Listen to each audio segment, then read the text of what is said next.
இந்த நிகழ்ச்சியை நடாத்தி கொண்டிருக்கக்கூடிய நிர்வாகிகளே, ஆனையூர் ஜமாத்தினரே, வெளியிலிருந்தும் வருகை தந்திருக்கக்கூடிய பெருமக்களே, அன்பு தாய்மார்களே, சகோதரிகளே, எல்லாம் வல்ல அல்லாஹுவின் பேரருளும் நபிகள் நாயகம் ஸல்லல்லாஹு அலைஹி வஸல்லம் அவர்களது நல்லாசியும் நம் அத்தனை பேர் மீதும் நிலவுமாக.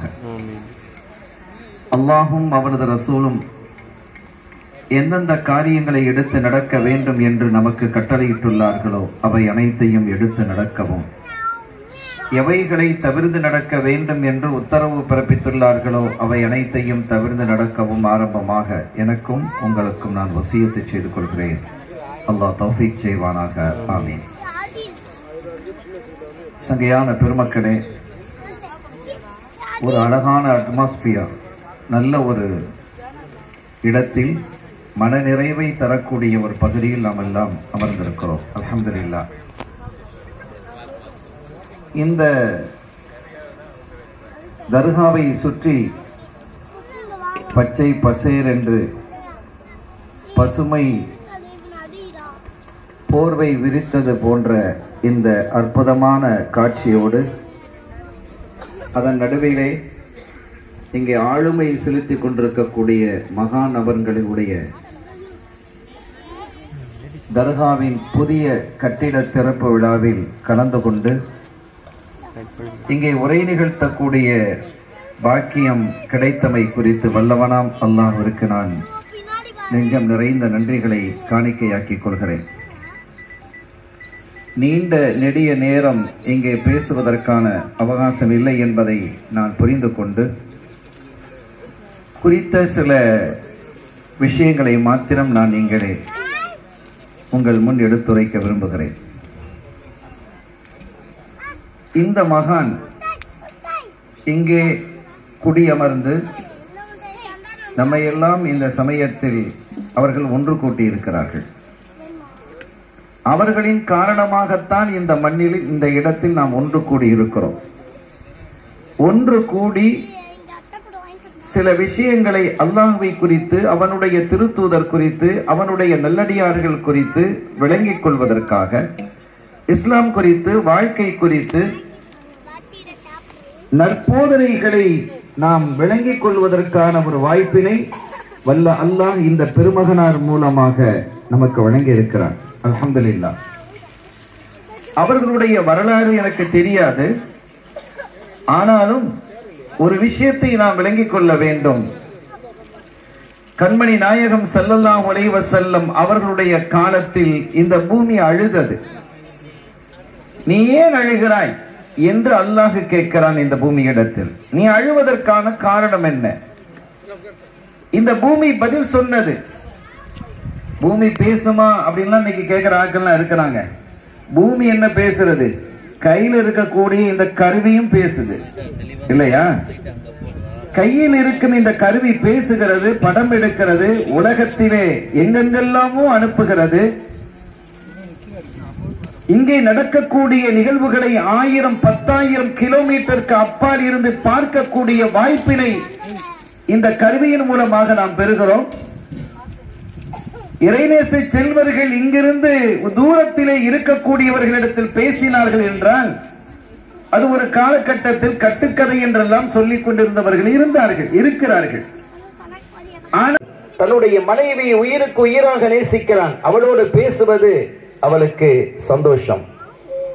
இன்னொருவன் தன்னுடைய பிள்ளை அப்படி பிரியமாக இருக்கக்கூடியவன். அந்த பிள்ளையோடு மணிக்கணக்காக பேசுவான்.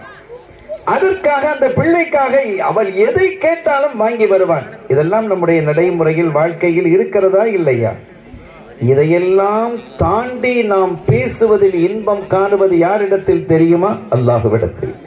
வலிமார்கள் அப்படி அல்லாஹ்விடத்துல பேசுவான். அவங்க பேசுனா அப்படி இன்பம். இப்ப நீங்க பாருங்க, ஒரு முதலமைச்சர் வர்றார், அல்லது ஒரு ஜனாதிபதி வர்றார், ஒரு பெரிய அதிகாரி வர்றார். அவரோடு நின்று நீங்க பேசுனீங்கன்னு சொன்னா போட்டோ எடுப்பீங்க, அதை செய்வீங்க. நான் பேசுறது பேப்பர்ல பிளாஷ் ஆகும், டிவியில வரும், அதெல்லாம் ஒரு பெரிய சந்தோஷமா இல்லையா? இதெல்லாம் படைத்த ரப்போடு பேசுவது எவ்வளவு பெரிய சந்தோஷத்தை நமக்கு தரணும். அப்படி ஒரு தரக்கூடிய ஒரு சூழலை மாற்றக்கூடிய மஜ்லிஸாக, ஒன்று கூடுதலாக இது இருக்க வேண்டும். அல்லாஹ் தௌஃபீக் செய்வானாக. நமக்கு அவ்வளவு பெரிய ஆசை வரணும் அல்லாஹ்வோடு பேசுறது. இரவிலே உட்கார்ந்து நீங்கள் பேசுங்கள், பேசி பாருங்கள், உங்களுடைய பிரச்சனைகளை அவனிடத்திலே சொல்லுங்கள். ஏன் என்னிடத்தில் கேட்க மாட்டீர்களா? அல்லாஹ் கேட்கிறான், என்னிடத்தில் கேட்க மாட்டீங்களா? உங்க பிரச்சனை யாரோட போய் சொல்வீங்களா? போலீஸ்ல போய் சொல்வீங்களா? கோர்ட்ல போய் பேசுவீங்களா? வக்கீல்கிட்ட போய் பேசுவீங்களா? உங்க நண்பர்களிடத்துல சொல்லுவீங்களா? உங்கள் உறவுகளிடத்துல பேசுவீர்களா? அவர்களை எல்லாம் படைத்த நான் இருக்கிற என்னிடத்தில் நீங்கள் சொல்ல மாட்டீர்களா? நான் நினைத்தால் அத்தனையும் தூளாக ஆக்கி விடுவேன் இல்லையா? அந்த பிரச்சனையை நொடியிலே போக்கி விடுவேன் இல்லையா? இந்த அடியார்கள் மீது அவ்வளவு பிரியம் வச்சிருக்கிறான். அதனால இந்த அவுலியாக்களை நம்ம என்ன சொல்றோம், அவனோட பேசுவாங்க. அதனால இறை நேசர்கள் அவங்கள சொன்னோம். இறை நேசர்கள் அல்லாஹ் அப்படி நேசிப்பாங்க. இப்ப அந்த ஒரு இறை நேசர் அல்லாஹ்வோட பேசுறாங்க. என்ன பேசுறாங்க? யா ரப்பி, நான் நாளை மறு உலகத்தில் சொர்க்கம் செல்வேனா இல்லையா என்று எனக்கு தெரியாது. அவங்களும் அப்படிதான் பேசுவாங்க. எல்லாரும் நிலைமை அதுதானே.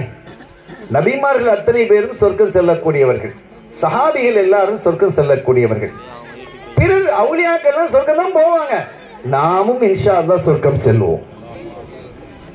இப்ப அவங்க சொல்றாங்க அல்லாஹ்விடத்துல, நான் சொர்க்கம் செல்வேனா இல்லையா என்று எனக்கு தெரியாது.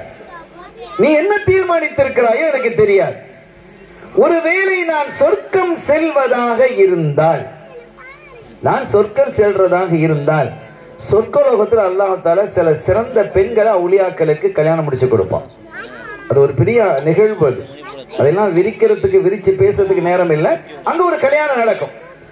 அப்படி ஒரு சொர்க்கலோகத்தில் நான் நுழைந்து எனக்கு ஒரு கல்யாணம் நடப்பதாக இருந்தால், அடுத்த கொஸ்டின் இருந்தால் பேசிட்டே வர்றாங்க.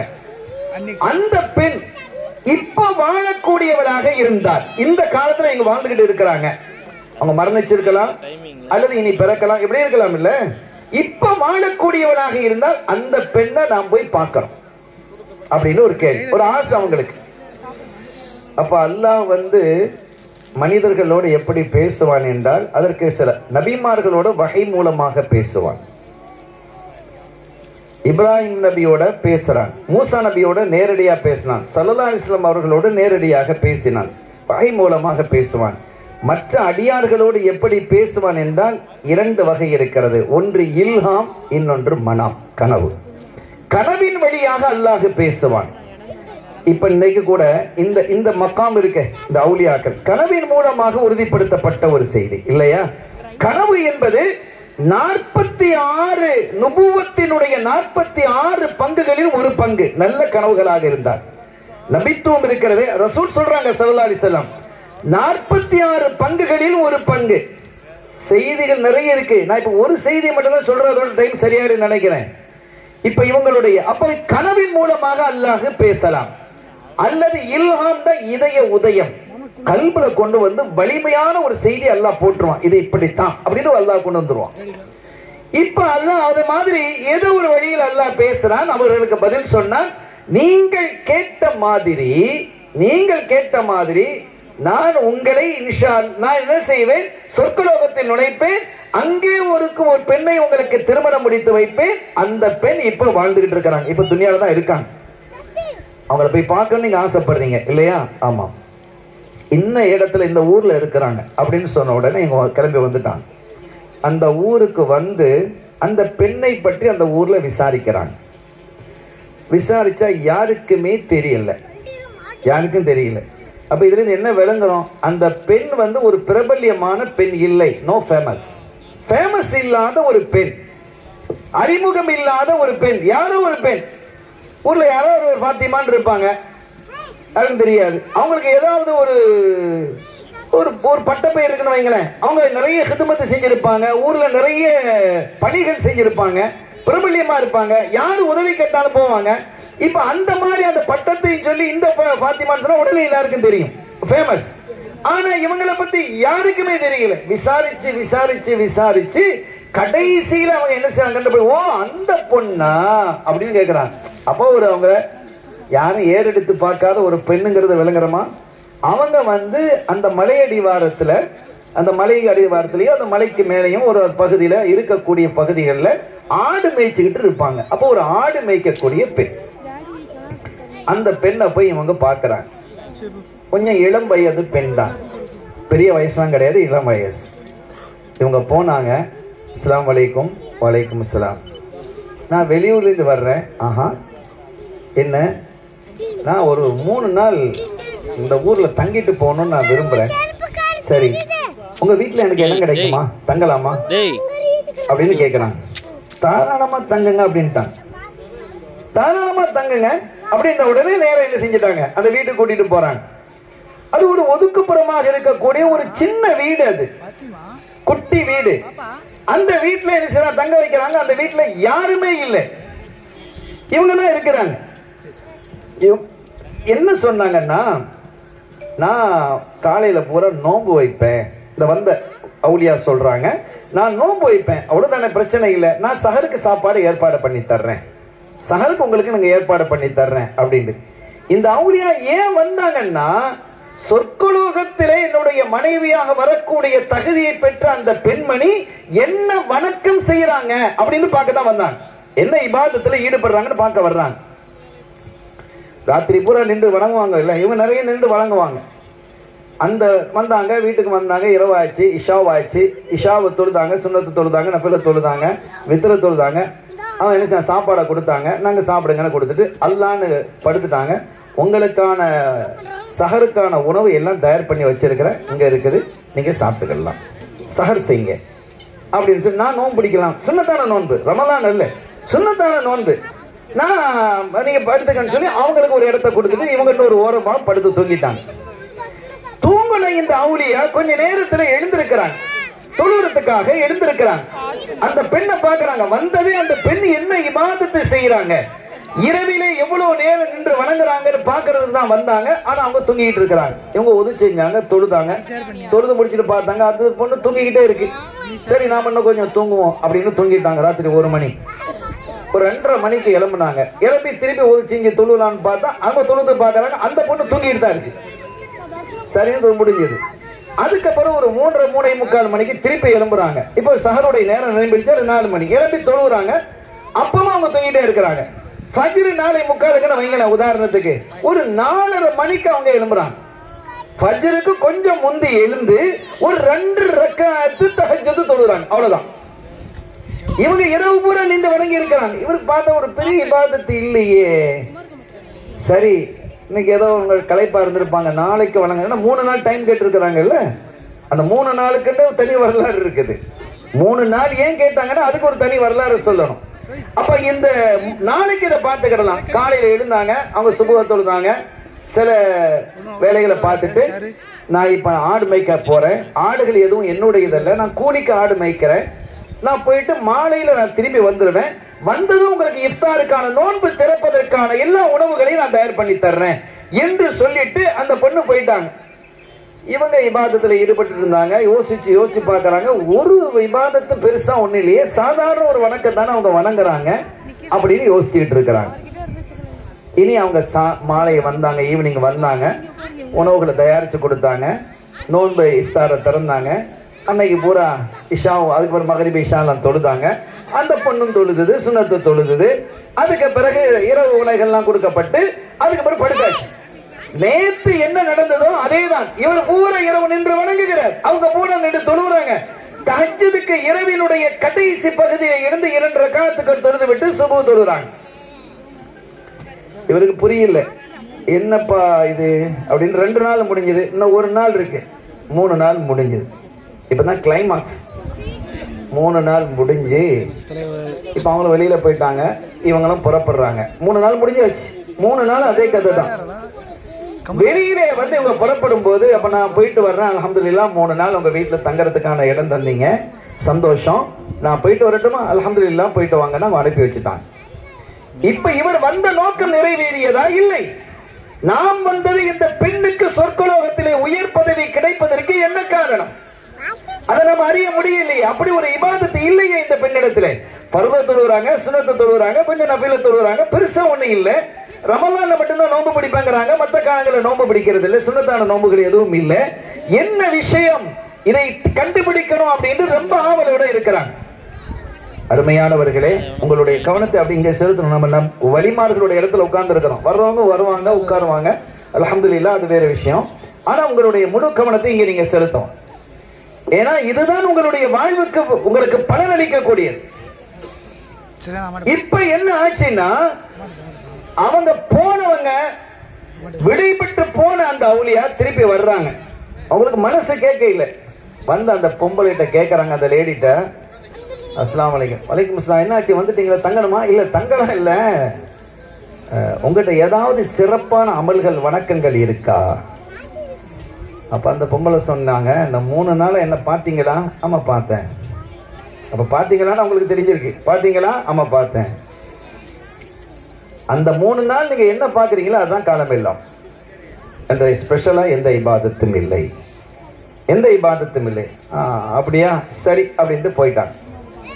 ஆனா போனா அவருடைய மனசுல உருட்டுது, நமக்கு சரியான ஆன்சர் கிடைக்க இல்லையே, ஏன் இவ்வளவு பெரிய பதவி? திரும்பி வந்தாங்க, வந்து கேட்கிறாங்க, என்ன ஆச்சு? இல்ல ஏதாவது இபாதத்து இருக்கா ஸ்பெஷலா? அதான் சொன்னனே 3 நாள் நீங்க பாத்தீங்களே, அதுதான் எனக்கு, வேற வேற எதுவும் இல்லை. என்னுடைய இபாதத்து இவ்வளவுதான். நான் என்ன செய்த, ஆடு மேய்ச்சிட்டு இருக்கிறேன். ஆடு மேய்ச்சாதான் ஏதாவது கூலி கிடைக்கும், அதை வச்சு வாழ்க்கையை நான் ஓட்டிக்கிட்டு இருக்கிறேன். சரி என்று திரும்பி போயிட்டாங்க. முடியல அவருக்கு. 3வது முறையும் வந்தார். 3வது முறையும் 3வது முறையும் போயிட்டு திருப்பி 4வது முறை வந்தார். அவரால் போக முடியல. என்ன சபப், இது சீக்ரெட் என்னங்கிறது சில பேருக்கு இந்த ரகசியத்தை தெரியலன்னா மண்டை உடைஞ்சிரும். வெடிக்குமா இல்லையா? மண்டை வெடிக்குதாப்பா, என்ன ரகசியம் தெரியலையே அப்படிங்க. நான் அந்த தூரத்துக்கெல்லாம் போகல, ஒரு உதாரணம் சொன்னேன். இப்ப என்ன நடக்கிறது என்றால், அவங்க சொல்றாங்க, எப்படியோ ஒரு சிறப்பு உங்கள்கிட்ட இருக்கணும் போல இருக்கு, ஒரு இபாதத்து, அதை எனக்கு என்னன்னு சொல்லுங்களேன் அப்படின்னு. அப்ப அந்த பொம்பளை இறக்கப்பட்டு சொன்னாங்களாம், வேற ஒண்ணும் இல்ல, எங்கிட்ட ஸ்பெஷல் இபாதத்து எதுவும் இல்லை, என்கிட்ட எதுவும் இல்லை. அருமையான தாய்மார்கள், சகோதரிகள், மிக உன்னிப்பாக கவனிக்க வேண்டிய இடம் இது. எந்த இபாதத்து பெருசா இல்ல. நான் பர்வ சுன்னத்தை கரெக்டா நான் தொழுதுருவேன். கூடுதல் இபாதத்துகள் என்னிடத்தில் இல்லை. வியாழக்கிழமை திங்கட்கிழமை நோன்பு பிடிக்கிறது சுன்னத்து, அதெல்லாம் என்னால முடியாது. நான் ஆடு மேய்க்கிறவா, கூலிக்கு ஆடு மேய்க்கிறேன். அந்த எஜமான்களுக்கு எல்லாம் சரியா ஆடு மேய்ச்சி கொடுக்கணும், அப்பதான் சம்பளத்தை தருவாங்க. பர்வான விஷயங்கள், சுன்னத்தான விஷயங்கள் எல்லாம் நான் ஓரளவுக்கு முடிஞ்சது செய்யறேன், பெருசா விசேஷமா செய்யறது இல்லை. ஆனால் என்னிடத்தில் ஒரு குணம் இருக்கிறது, ஒரு குணம் இருக்கிறது. என்ன குணம் அப்படின்னா, அப்ப அவங்க பதில் சொல்றாங்க, அந்த பொம்பளை பதில் சொல்லுது, நான் யாரை பற்றியும் தப்பாக நினைக்க மாட்டேன். உங்க கல்பனை என்னப்பா, நான் உட்பட முடியுமா? சாத்தியமா? 100 ரக்காத்து தொழணும்னா தொழ முடியும், 50 ரக்காத்து தொழ முடியும், 10 நாள் எக்ஸ்ட்ரா நோன்பு நோன்பு பிடிச்சுக்கலாம். யாரை பத்தி தப்பா நினைக்காமல் இருப்பதற்கு முடியுமா? கொஞ்சம் யோசிங்க நீங்க. நம்ம யாரை பத்தியாவது பேசாம இருக்கிறோமா? முடியுமா? முடியாது சகோதரர்களே. நான் யாரை பற்றியும் எந்த தப்பபிப்பிராயமும் கொள்ள மாட்டேன். எந்த அங்க போனா இவ எதுக்கு இங்க போறா, இவ எதுக்கு இந்த நேரத்துல பஸ்ல ஏறா, இவ எதுக்கு இந்த கார்ல போறா, இவன் எதுக்கு இங்க வர்றான், இது ஒரு பெரிய ஆபத்தான விஷயம். இந்த நிலையிலிருந்து அப்படியே துடைத்து எறியப்பட்ட பரிசுத்தமான இதயத்தை கொண்டவர்கள் அவுலியாக்கள். ரொம்ப பெரிய, அதுல அல்லாஹ் தான் இருப்பான். அந்த கல்பு தான் இமாம் கஸாலி சொல்வாங்க, கல்புல் முஃமினி அர்ஷுல்லாஹ். அல்லாஹ்வுடைய அரிசி எதுங்க? மூமினுடைய கல்பு. இப்ப நம்ம எல்லா மூமினுடைய கல்பா இல்ல, அல்லாஹ்வுடைய இருக்கக்கூடிய அரிசா கல்பு இருக்கணும். அது எவ்வளவு பரிசுத்தமா இருக்கணும், எவ்வளவு தூய்மையா இருக்கணும்.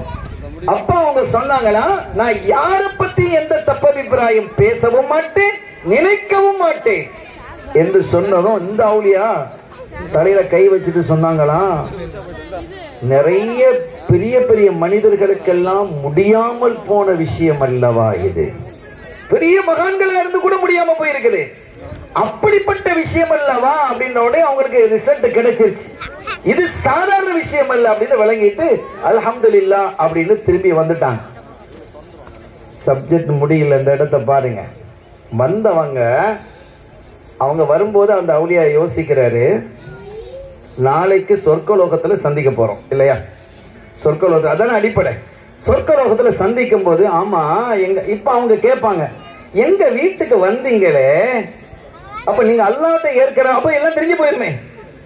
அல்லாஹ்ட்ட நீங்க கேட்டு, சொர்க்கலோகத்தை என்னுடைய மனைவி இந்த உலகத்துல வாழ்ந்துகிட்டு இருக்கிறாங்க, அவங்கள பார்க்கணும்னு கேட்டுதான் நான் வந்தேன்னு ஒரு வார்த்தை கிட்ட சொன்னீங்களா நீங்க அப்படின்னு கேட்பாங்களே. அதனால நான் யாருங்கிறத சொல்லிட்டு வந்துருவோம் அப்படின்னு திருப்பி வர்றார். வந்து அந்த பொம்பளைக்கு அஸ்ஸலாமு அலைக்கும். வலைக்கும் அஸ்ஸலாம். என்னாச்சு திரும்பி வந்துட்டீங்க? இல்ல ஒண்ணும் இல்ல, நான் யாருன்னு உங்ககிட்ட சொல்லிட்டு போகலான்னு வந்தேன். இது என்னங்க பெரிய விஷயம், சொர்க்கலோகத்துல நீங்க தான் என் மாப்பிள்ள. கை காலம் அப்படியே ஆடிடுச்சு. சொர்க்கலோகத்தில் என்னுடைய கணவர் நீங்க தான். எப்படி? நீங்க ஆரம்பத்திலேயே யோசிச்சிருக்கணும்.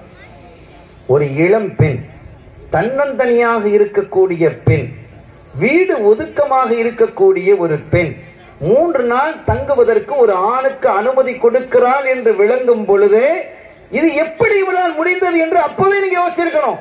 சொர்க்கத்தினுடைய மாப்பிள்ளை நீங்கிறதுல நான் அனுமதி கொடுத்தேன், இல்ல வேற யாருக்கு கொடுப்பனா? அப்பவே நீங்க யோசிச்சிருக்கணும்.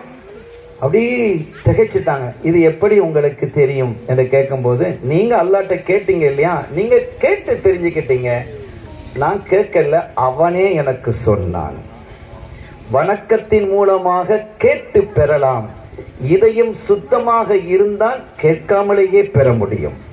இதான் அவுலியாக்கள். கண்ணியத்திற்குரிய பெருமக்களே, அப்படிப்பட்ட மகத்துவமும் மாண்பும் மிக்கவர்களாக திகழக்கூடியவர்கள் இறைநேசர்கள். இவர்கள் பாருங்க, இவங்க அடங்கி எத்தனை வருஷம் இருக்கும்?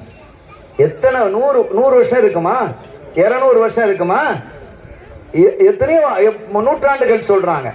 அப்ப அத்துணை நூற்றாண்டுகளுக்கு பிறகும் தன்னுடைய நேசரை நினைவு கூற வைக்கிறான் அல்லாஹ். வா கூடு, அவங்க இடத்துக்கு போனி, அவங்க என்ன நேசித்தவர்கள், என் மீது பிரியம் கொண்டவர்கள், நீ போ, நீ போய் பிரியம் கொள், அவர்களை பற்றி பேசு, அல்லது அவர்களிடத்திலிருந்து என்னை பற்றி பேசு, என் ஹபீபை பற்றி பேசு, என்னுடைய நேசர்களை பற்றி பேசு என்று பேச வச்சுட்டானா இல்லையா? பேச வச்சுட்டான், கேட்க வச்சுட்டான். வீடுகள் இருக்கிறதா, கடைகள் இருக்கிறதா, எதையும் நாடி நாம் அங்க வரல, பொருட்காட்சிக்கு வரல, சுற்றுலாவுக்கு வரல. அந்த இறைநேசர்களினுடைய ஃபைது என்று சொல்லக்கூடிய பரக்கத்தை பெற வேண்டும் என்ற ஒரு நோக்கம் என்று வேற என்ன இருக்கு? வேற எதுக்காக இந்த சமூகம் வந்திருக்கும்?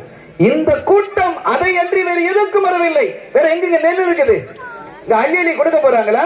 இல்ல. ஆனால் அல்லாஹ்வினுடைய அருள் அள்ளி அள்ளி கிடைக்கும். அப்படி ஒரு இடத்திற்கு நாம் வந்திருக்கிறோம் என்பதை இந்த நேரத்தில் நான் உங்களுக்கு பதிவு செய்கிறேன். இந்த உரையின் வாயிலாக 2 தகவல்கள். நான் என்னுடைய உரை நிறைவுக்கு வந்தேன், ஏன்னா மக்ரிப் வக்த் ஆயிடுச்சு. 2 தகவல்கள். ஒன்று, நாம் இறைவனுடைய அருளை பெற்ற நாதாக்களை நாம் கொண்டாடும் பொழுது அல்லாஹ் அவன் நேசிப்பான், நம்மள நேசிக்கிறான்.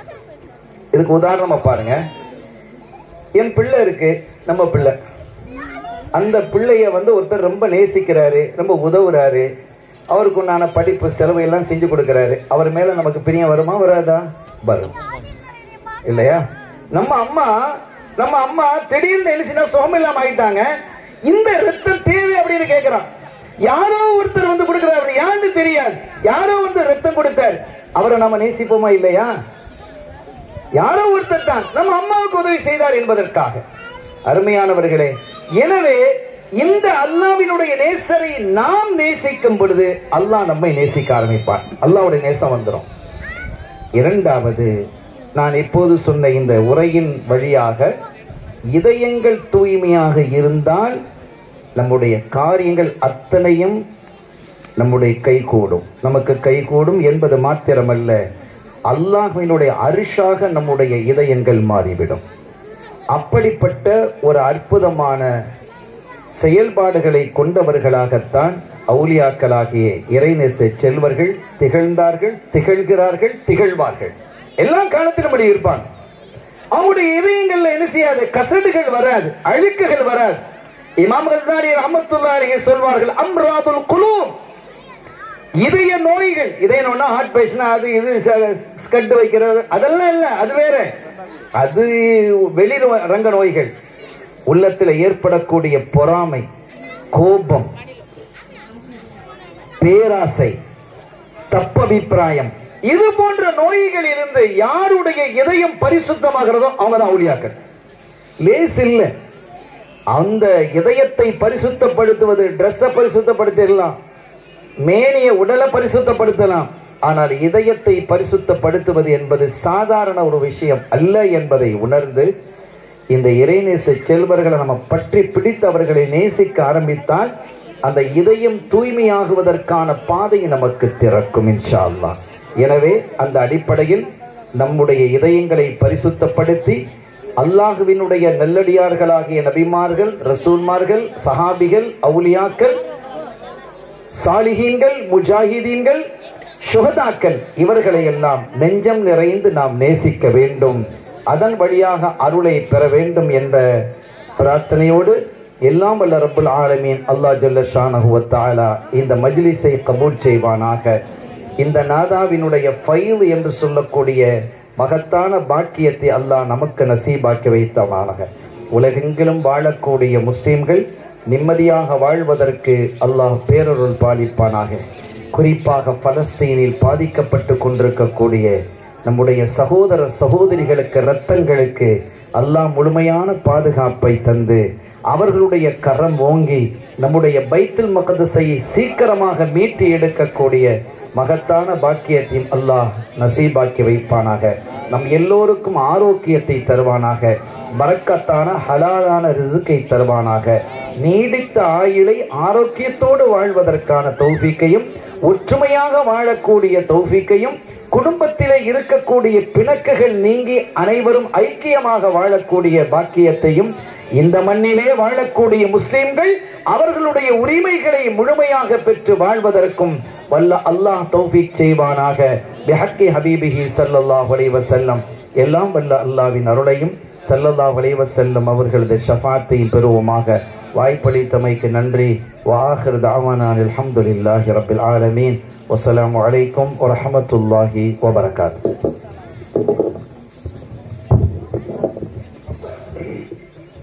ஹலரத் அவர்களுடைய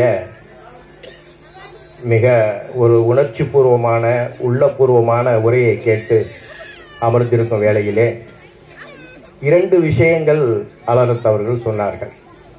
மகான்களுக்கும் நமக்கும் உள்ள அந்த உறவு, அதைவிட நான் மிகவும் பெருசாக நினைப்பது, மிகச்சிறந்த குணம் என்பது அடுத்தவர்களை பற்றி தவறாக எண்ணாத ஒரு குணம், மிகச்சிறந்த குணம் என்பது இந்த உலக மக்கள் அனைவரிடமே சென்று சேரக்கூடிய ஒரு செய்தியாக நான் நினைக்கிறேன்.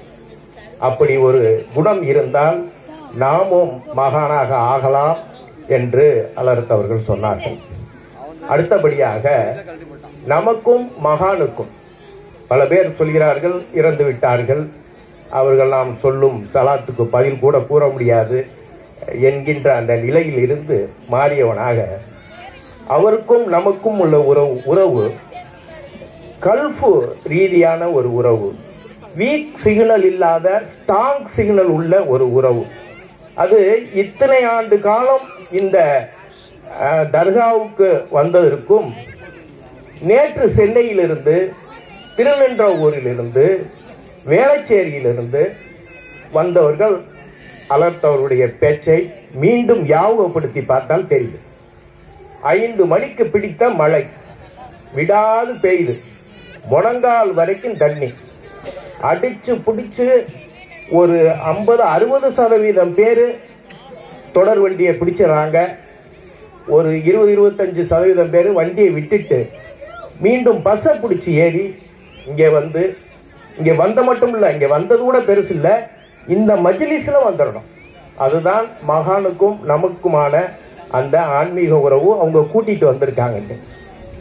நேற்று எங்கள் அண்ணன் இந்த ஆன்மீக பேரவையுடைய கௌரவ தலைவர் ஜனாப் பீர் முகமது அவர்கள், தம்பி மழை பெஞ்சிக்கிட்டு இருக்கு, நான் காலையில் ஒரு 6 மணிக்கெல்லாம் கிளம்பி நான் இன்ஷா அல்லாஹ் தர்கா திராப்புடாவுக்கு வந்துடுவேன் அப்படின்ட்டாங்க.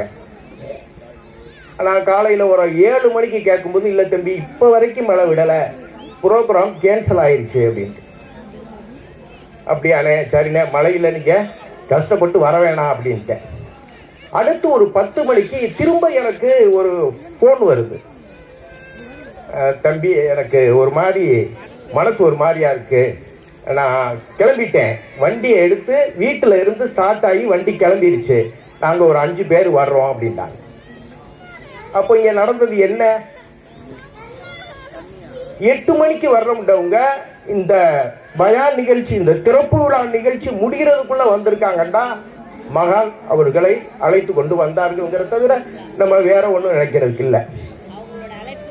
இது போக கமுதியில் இருந்து வந்திருக்கும் கமுதி பேரூராட்சியுடைய சேர்மன் அண்ணன் அப்துல் வஹாப் சஹரானி அவர்களை நான் வரவேற்கிறேன். ஒரு 2 நிமிடம், நேரம் அதிகமாக இருக்கிறனால ஒரு 2 நிமிடம் ஒரு வாழ்த்துறை அண்ணன் வழங்கினால் நன்றாக இருக்கும் நினைக்கிறேன். ஒரு 2 வாங்கினேன்.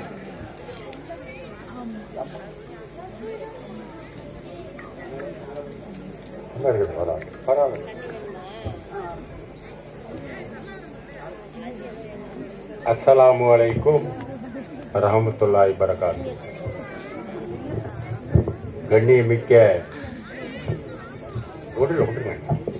கண்ணியமிக்க மேடையில் அமர்ந்து இருக்கும்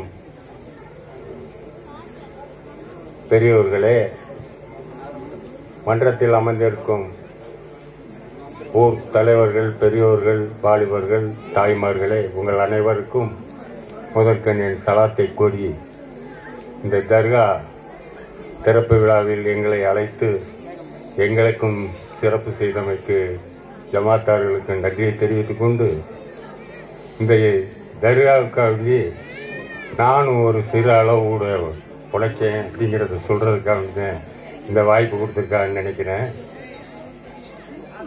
இந்த தர்காவில் ஆரம்பத்தில் ஒரு போர் போட்டாங்க தண்ணிக்காக வேண்டி. அந்த போரில் எவ்வளவு தண்ணி இருக்கு, என்ன தண்ணி வருங்கிறது உங்களுக்கு டவுட்டாக இருந்துச்சு. அப்போ அண்ணன் சர்வதி அண்ணன் நமக்கு ஃபோன் பண்ணி சொல்லியிருந்தாங்க, அண்ணன் இந்த மாதிரி ஒரு போர் போட்டிருக்கோம், அதை கொஞ்சம் செக் பண்ணி இது பண்ணிட்டா கொஞ்சம் நல்லா இருக்குண்ணே. அண்ணே, உங்களுக்கு பவர் சிங்கிள் பேஸ் பவர் 220 அடி 230 அடிக்கு போரில் செக் பண்ணணும் அப்படின்னா 3 பேஸ் பவர் இருந்தால் தான் பண்ண முடியும். என்னென்ன பண்ணலாம்? சரிண்ணே, பண்ணிடுவோம் இன்ஷா அல்லாஹ் அப்படின்ட்டு என் தோப்பில் 4 மோட்ரு ஓடுது. அதுலேருந்து ஒரு மோட்ரு 230 அடி பைப்போடு சேர்த்து ஒரு மோட்டரை தூக்கி ஒரு வண்டியில் ஏற்றிக்கிட்டு எங்கள் அண்ணன் பையங்க பஷீர் சவுண்ட் அவங்கள்ட்ட இருந்து ஒரு ஜென்ரேட்டர் ஒன்று இழுத்துக்கிட்டு ராத்திரி ஒரு 7 மணி 7:30 மணி ஆயிடுச்சு இங்கே வர்றது. அதுக்கப்புறம் அதை போரில் அந்த மோட்டரை இறக்கி ஜென்ரேட்டரை ஸ்டார்ட் பண்ணி இன்ஷா அல்லாஹ் ஒரு 9-10 மணி வாக்கில் ஓட விட்டோம். ஆண்டவனால தண்ணி பொங்கி எரிஞ்சிடுச்சு. தண்ணி காலையில் 7 மணி வரை ஓடுதுன்னு மோட்ரு. அவ்வளோ அருமையான ஊட்டு. அந்த மாதிரி ஒரு சின்ன பிரச்சனை இருந்தாலும் ஆணை இருந்தால் எனக்கு ஒரு துடிப்பு இருக்கும். நான் அதில் பங்கு கொள்வேன். அதிலிருந்து என்ன செய்யணுமோ அத்தனை நான் என்னால் முடிஞ்சதை நான் செஞ்சுக்கிட்டு இருக்கேன். அதனால் இந்த வாய்ப்புக்கும் எனக்கு வாய்ப்பளித்த ஜமாத்தர்கள் பெரியோர்களுக்கு நன்றி கூறி இன்ஷா அல்லாஹ் அந்த தர்கா மென்மேலும் சிறப்படைய அல்லாஹ் துஆ செய்வேன் அல்லாஹ்விடம் கேட்டு விடைபெறுகிறேன். நன்றி. ஸலாம் அலைக்கும். வலைக்கும்.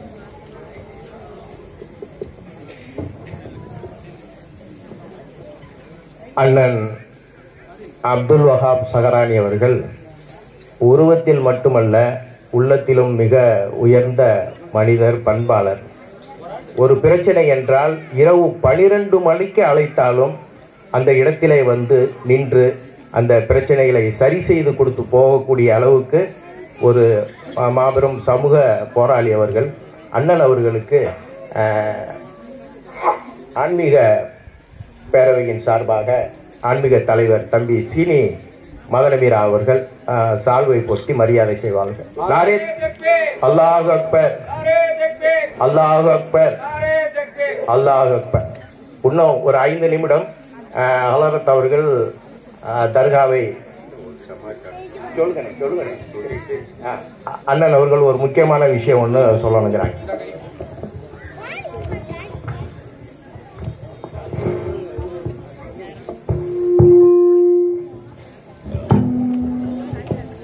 அதே போல் ஒரு 30-35 வருடங்களுக்கு முன்னால் நமது பள்ளிவாசலுக்கு சொந்தமான எதிரில் உள்ள ஊரணியில் கருவேல் மரங்கள் கரையோரம் மிகவும் பெருசாக வளர்ந்திருந்தது. கோர்ட்ல நமக்கு கேஸ் தீர்ப்பான ஒன்று அதை மதுரை பார்ட்டி ஒரு ஆளுக்கு வித்துட்டாங்க. வித்தா கிட்டத்தட்ட 5 லாரியில் அந்த கட்டைகள் ஏற்றி ரெடியா இருக்கு. ராத்திரி 12 மணிக்கு எனக்கு ஃபோன் வருது. அப்போ நம்ம வீடு சாதாரண ஒரு ஓட்டு மண் வீட்டில் தான் நான் கிட்னியில் படுத்து கிடக்கேன். இந்த மாதிரி செல்ஃபோன்லாம் அப்போ இல்லை, லேண்ட் ஃபோன் தான். சென்னையிலேருந்து எனக்கு ஃபோன் வருது. அண்ணே இந்த மாதிரி ஊரில் ஒரு பிரச்சனை, நம்ம மரங்களெல்லாம் வயதிட்டு லாரி ரெடியாக நிற்கிது. சில விஷமிகள் 10-50 பேருக்கு மேலே கூட்டிகிட்டு எங்களுக்கு இந்த மரத்தில் பங்கு கொடுக்கணும், இல்லைன்னா அந்த தீய இந்த லாரியோட கொளுத்திடுவோன்னு கையில் மண்ணெண்ணெய் கடையோடு நிற்கிறாங்க அப்படின்ட்டு ராத்திரி 12-12:30 மணிக்கு வருது ஃபோன். அப்போ என்னடா செய்யறதுன்னு யோசிச்சேன். நம்ம ஆணையூர் பேரையூர் சோரம் முதல் டிஎஸ்பி. அப்போ காரு கூட என் கார் ஏதோ வெளியே போயிருந்துச்சு, பைக்கு தான் புல்லட்டு. 12:30 மணிக்கு வண்டி எடுத்துக்கிட்டு நேராக முதல்தூர் போனேன் டிஎஸ்பி ஆஃபீஸ்க்கு. ஒரு 2-3 சமாச்சாரத்தில் அவருக்கு நமக்கும் கொஞ்சம் பழக்கம் இருந்துச்சு. என்னமோ அன்னைக்கு ஒரு நல்ல நேரம் அவர் அப்போத்தான் ரவுண்ட்ஸ் போயிட்டு 12 போலீஸோட வர்றார். என்னப்பா இந்த நேரம் இங்கே அப்படின்றாரு. இந்த மாதிரி ஒரு சமாச்சாரம் அப்படின்னு சொன்னேன். உங்கள்கிட்ட எல்லா டாக்குமெண்ட் ரெக்கார்ட்லாம் நல்லா இருக்கா பக்காவா இருக்கு. எங்களுக்கு சுப்ரீம் கோர்ட் ஆர்டர் வேற இருக்கு, எங்களுக்கு ஒன்றும் பிரச்சனை இல்லை. இப்போ வண்டியை நாங்கள் ரிலீஸ் பண்ணணுச்சு.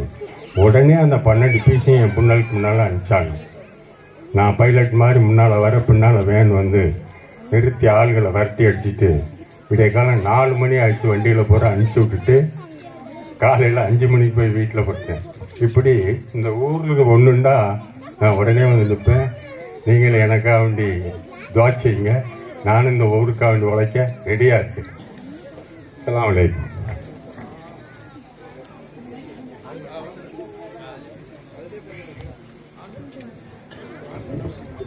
அண்ணன் அவர்கள் மிகவும் நீடித்த ஆயுளோடு 1000 பிறை கண்டு ஆரோக்கியமாக வாழ எல்லாம் வல்ல இறைவனை உங்கள் சார்பாக நான் கேட்டுக்கொள்கிறேன். அண்ணே, நீங்க சொல்ல மறந்த கதையைத்தானே நான் ஞாபகப்படுத்தினேன். இரவு 12 மணி என்றாலும் அண்ணன் அவர்கள் அழைத்தால் அந்த அழைத்த இடத்திற்கு வந்து உதவி பண்ணுவார்கள். அண்ணன் மறந்த கதையை சொன்னேன். அண்ணன் அதை தெளிவா சொல்லிட்டீங்க. அடுத்தபடியாக இந்த ஆன்மீக பேரவையினுடைய கௌரவ தலைவர் அண்ணன் வேளச்சேரி பீர் முகமது அவர்கள் உங்களிடையே ஒரு 2 நிமிடம், இன்னும் ஒரு 10 நிமிஷம் அதிகப்படி அதோட இல்ல மகரிப்பு வக்துக்கு 1.5 மணி நேரம் வரைக்கும்.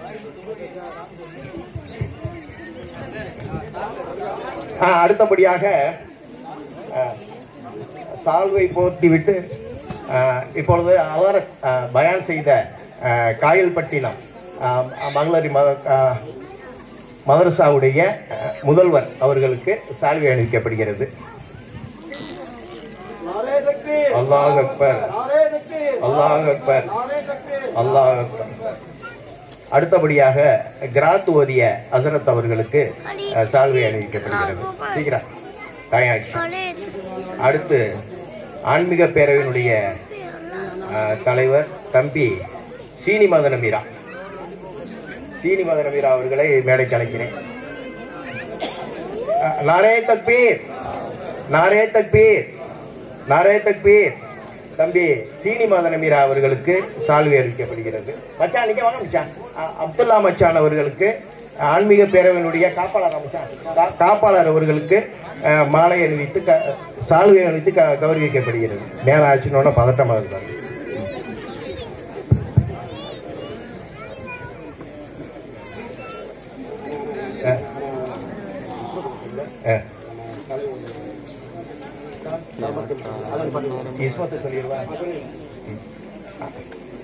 ஆணையூர் ஜமாத் செயலாளர் இஸ்மத் அவர்களுக்கு ஆன்மீக பேரவையினுடைய காப்பாளர் மச்சான் அப்துல்லா யாசின் அவர்கள் சால்வை அணித்து கௌரவிக்கிறார்கள். நாரே தக்பீர், நாரே தக்பீர். அடுத்து அண்ணன் வேளச்சேரி பீரண்ணன் அவர்களுக்கு அங்கே போய் யாராவது பண்ணியிருக்காங்க.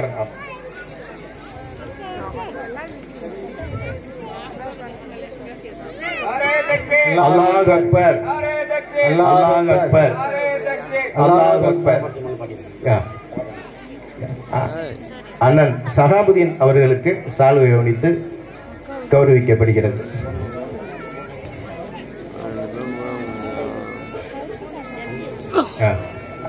ஒரு விழா என்றால் அந்த விழாவிலே நிறைவு பகுதியாக நன்றி அறிவிப்பு என்பது காலங்காலமாக நாம் பின்பற்றக்கூடிய ஒரு மரபு. அதை நன்றி அறிவிப்புக்காக அன்வர் ஹுசைன் அவர்கள், திருவாரூர் மாமன்ற உறுப்பினர் அவர்களை நன்றி அறிக்க வருமாறு வேலைக்கு அழைக்கிறேன். அவர்களுக்கு சால்வை அணிவித்து கௌரவிக்கப்படுகிறது.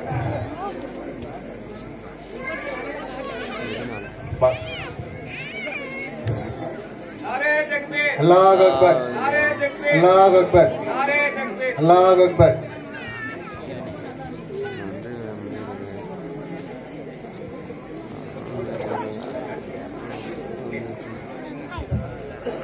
நன்றி அறிவிக்கும் போது அதன் அருகிலேயே ஆன்மீக பேரவையினுடைய தலைவர் தம்பி சீனிமகன் மீரா, ஆன்மீக பேரவையினுடைய பொருளாளர் நண்பர் ஹைதர் அலி, ஆன்மீக பேரவையினுடைய காப்பாளர் மச்சான் அப்துல்லா மச்சான் அவர்கள் மூவரும் நிற்க வேண்டுமா நான் என்னுடைய விருப்பத்தை தெரிவித்துக் கொள்கிறேன்.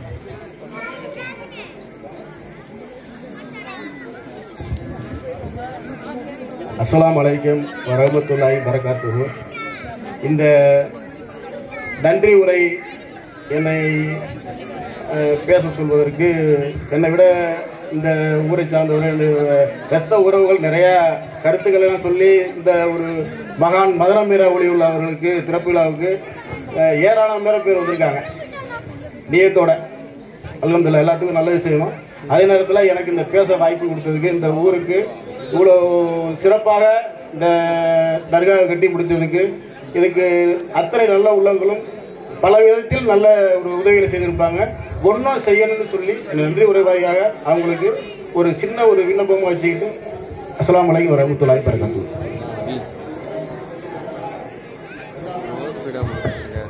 நிறைவாக தர்கா மகான் மதனமீரான் அப்பா அவர்களுடைய தர்கா வந்து ஆன்மீக பேரொளி காயல்பட்டினம் மதரசா நிஸ்வான் மதரசாவுடைய முதல்வர் ஹலரத் இப்போ பயன் பண்ணாங்கள் அவர்களை அன்போடு அழைக்கிறேன். அவர்கள் இப்பொழுது தர்காவை திறந்து